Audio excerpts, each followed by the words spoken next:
This is definitely an attack. It will affect your child rearing. It will affect your education system. This is instructions for the teacher in the classroom to ask her or his students, how do people express their sexual feelings? What is abstinence? And here are some answers. Oral sex, masturbation, anal sex, massage, holding hands, touching each other's genitals, saying, I like you. And what they're doing is equating all these things. Saying, I like you is equal to anal sex. It is pornography. Men, especially on the house floor, did not want to look at. We couldn't show this on the television news, but yet we want our 4th grade children to be looking at this book. In the name of sexuality education, children are seeing obscene materials that have been ruled by Congress and by the Supreme Court impossible to show to children. An online CSE program for African youth called The World Starts With Me tells children that sexuality includes oral sex and masturbation. It then tells them it's their own choice if they want to lose their virginity. It shows children pictures of naked girls and boys in various stages of development, and then asks them to point out differences in their private parts. Parents likely will never know, as it is all done online away from home. They have elementary students as young as 9 years old. Then they teach them how to wear a condom.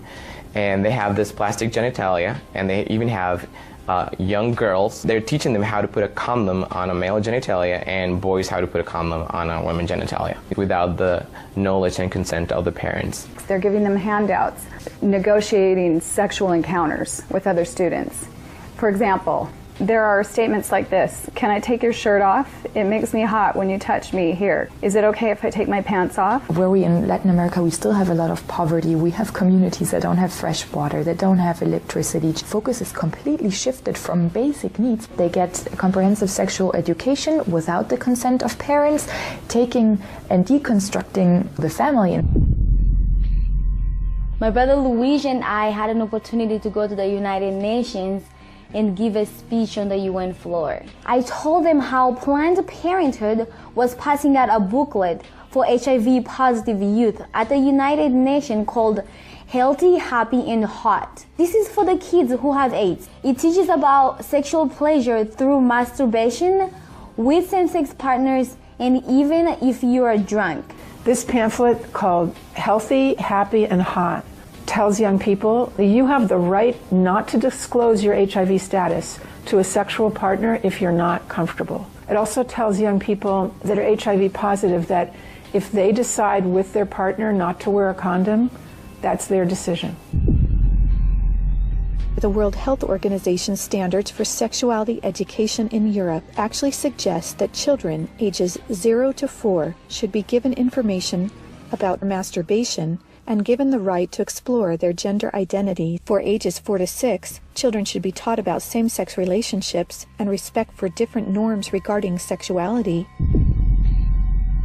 The interests of organizations like UNFPA and IPPF is to get parents out of the picture and to radicalize and sexualize children.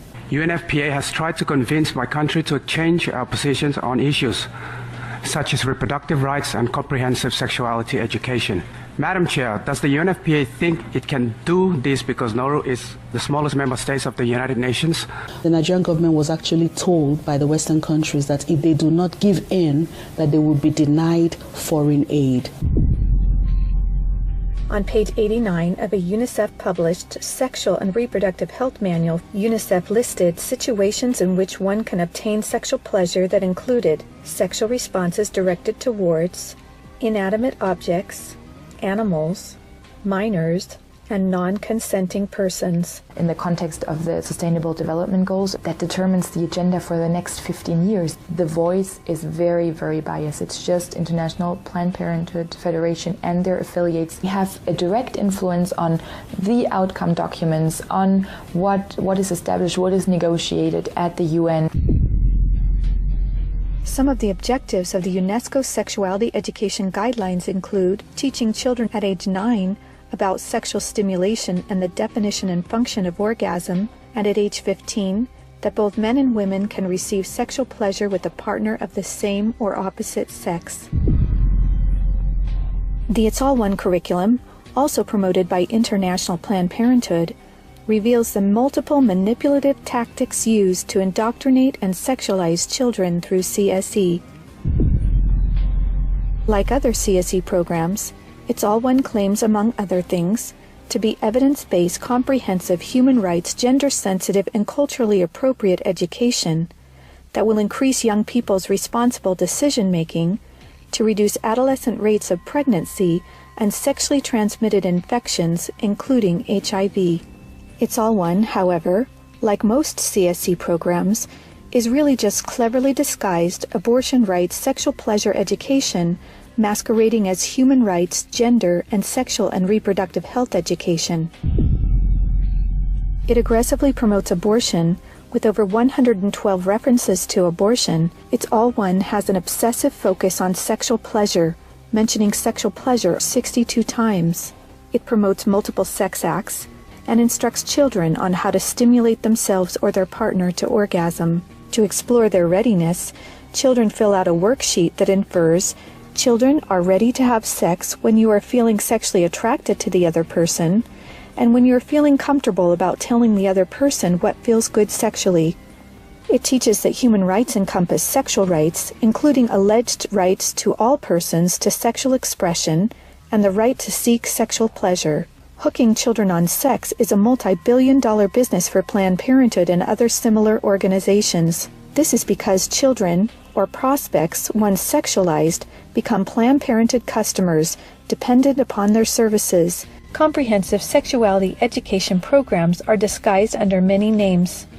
They may be called comprehensive sex or sexual education, education on human sexuality, reproductive health education, information on sexual and reproductive health, family life education, teen pregnancy prevention, rape prevention, anti-bullying programs, HIV/AIDS prevention, and sometimes even abstinence or abstinence plus education.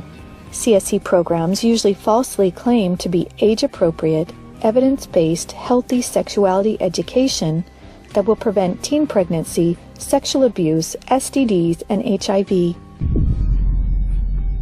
One of the handouts that concerns me the most is called the Gender-Bred Person. They teach that gender is a spectrum, that you can choose to be whatever you want. You could be all female one day and the next day feel like you're neither female or male. Frankly, it's confusing. It's a mental molestation. We're confusing these kids as to what they are. From a medical perspective, when sexual freedom is the priority, then sexual health is going to suffer. There are laws in Oregon where children as young as 15 can get taxpayer-funded sex changes without parental consent. You can't have an aspirin at school without parental consent. However, a student could make these life-altering, permanent decisions without the parental knowledge or consent. Sexual rights, sexual education movements began with Dr. Alfred C. Kinsey. Kinsey actually had pedophiles measure with a stopwatch how many children could achieve what he called orgasms within a 24-hour period. Today, comprehensive sexuality education is based on this philosophy that children are sexual from birth, created by Kinsey. Say no to CSE! Say no to CSE! We've got to stop it.